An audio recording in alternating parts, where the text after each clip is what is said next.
എല്ലാവർക്കും നമസ്കാരം. ഇന്ന് നമ്മുടെ ഗുരു പൂർണിമയാണ്, ബുദ്ധൻ ജനിച്ച ദിവസം. എല്ലാവർക്കും അതിൻ്റെ വിഷസ് നേരുന്നു.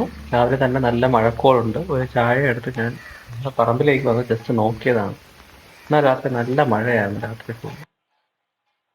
അതുകൊണ്ട് തന്നെ അത്യാവശ്യം എല്ലാ വാഴക്കുഴികളും നിറഞ്ഞിരിക്കുകയാണ്. ഇപ്പം രാവിലെ വരുന്നതിന് വേറൊരു കാരണമുണ്ട്. കാരണം പന്നി വന്ന് എടുത്ത് കളഞ്ഞോ ഇല്ലയോ നോക്കിയാണ്. കാരണം 2-3 ദിവസം ഇവിടെ വന്ന് നമുക്ക് ഒരുപാട് നഷ്ടം ഉണ്ടാക്കിയിട്ടുണ്ട്, പ്രശ്നം ഉണ്ടാക്കിയിട്ടുണ്ട്.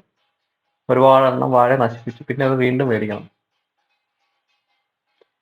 ഇത്തവണ അതിനെ തുരത്താൻ വേണ്ടി ഒരു ചെറിയൊരു കാര്യം കൂടെ ചെയ്തായിരുന്നു. എന്ന് വെച്ച് കഴിഞ്ഞാൽ ഒരു ഫെൻസ് കണക്ക്, എന്താ വെച്ചാൽ നമ്മുടെ ഈ ആർമികൾ ചെയ്യുന്ന കണക്ക് ഒരു നടക്കുന്ന ഒരു ക്രോസിലൊരു കുഴി എടുത്തിട്ട് അതിനകത്ത് കുറേ ചപ്പും ചവറും വാരിയിട്ട് വെച്ചിട്ടുണ്ട്. എന്തായാലും വരത്തില്ലെന്ന് പ്രതീക്ഷിക്കാം. അപ്പം നോക്കിയപ്പോഴാണ് ഇന്നലെ പിരിച്ചു വെച്ച ഒരുപാട് വാഴക്കന്ന്, ഒരു 10-12 വാഴക്കന്നിന് പുറത്തുണ്ട്. അതിന് നടണം, അല്ലെങ്കിൽ അതിരുന്നങ്ങ് പാഴി പോകണം. മഴയൊക്കെ പെയ്തു തുടങ്ങി. മഴ പെയ്താലും മണ്ണിനൊന്നും അത്ര ആ ഒരു ഇതില്ല. ജസ്റ്റ് ആ ഒരു മോൾ ഭാഗത്ത് മാത്രമേ ഉള്ളൂ ചെളിയായിട്ട്. ബാക്കി താഴോട്ടൊക്കെ അത്രയ്ക്ക് അങ്ങ് മഴ പിടിച്ചില്ല മണ്ണിൽ ഇതുവരെയായിട്ട്. ഇതിങ്ങനെയൊന്നുമല്ല, നമ്മൾ ചവിട്ടുമ്പോൾ തന്നെ ഭയങ്കരമായിട്ട് കുഴിഞ്ഞു പോവുകയും കിളയ്ക്കുമ്പോൾ ഒരു ചെളി കണക്കാവുകയും ചെയ്യും. അപ്പം അത്രയ്ക്കൊന്നും ആയിട്ടില്ല മഴ.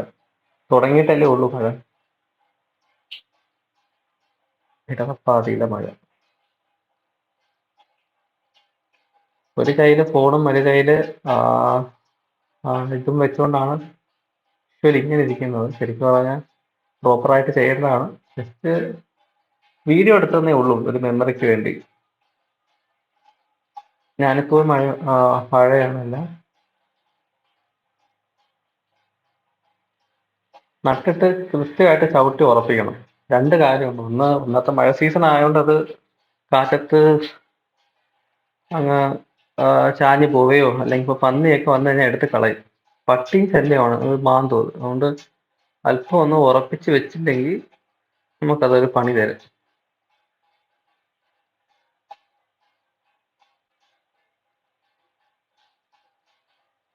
ഈ കർഷകരുടെ ഒരു പ്രത്യേകത എന്താണെന്നറിയോ? ഇവർ ഈ നടുന്നതോ, ഈ ലോകത്തിലെ ഏറ്റവും എന്താ പറയാ പേഷ്യൻസും ആത്മവിശ്വാസം ഉള്ളത് കർഷകർക്കായിരിക്കും. വേറെ ഒന്നും കൊണ്ടല്ല. നമ്മൾ ഈ നടുന്നതൊന്നും നാളെ ഒരു ഫലം തരുമെന്നോ അല്ലെങ്കിൽ ഇതുകൊണ്ട് നമുക്കൊരു ഉപയോഗം ഉണ്ടോന്നോ ഒന്നും നമുക്ക് അറിയത്തില്ല. കാരണം ഞാൻ നമ്മൾ കൃഷി ചെയ്യുന്ന സമയത്ത് നെൽകൃഷി ആയാലും ഇതായാലും ചെയ്യുന്നതിലൊരു ലാഭമായിട്ടുണ്ടെന്നല്ല, അതൊരു മണ്ണുമായിട്ട് നമുക്ക് നിൽക്കുന്ന ഒരു മഴയും മണ്ണും പ്രകൃതിയും അതൊക്കെയാണല്ലോ ശരിക്കും ലൈഫ് എന്ന് പറയുന്നത് തന്നെ.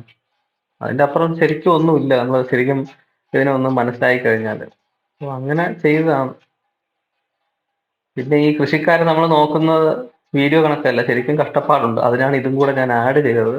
ജസ്റ്റ് അവിടെ പോയിട്ട് വന്നേ ഉള്ളൂ. കാല് ഫുള്ള് മണ്ണായിരുന്നു. പിന്നെ അതിനി കഴുകി ഉരച്ച് കളഞ്ഞ് വൃത്തിയാക്കണം. അതൊരു ടാസ്ക്കാണ് ശരിക്കും പറഞ്ഞാൽ. കാരണം അത് മണ്ണ് പോകത്തില്ല. ഭയങ്കരമായിട്ട് നമ്മൾ ഫുള്ള് ഇരുന്ന് വാഷ് ചെയ്യേണ്ടി വരും. എല്ലാവർക്കും നന്ദി, താങ്ക്സ്. Okay, please.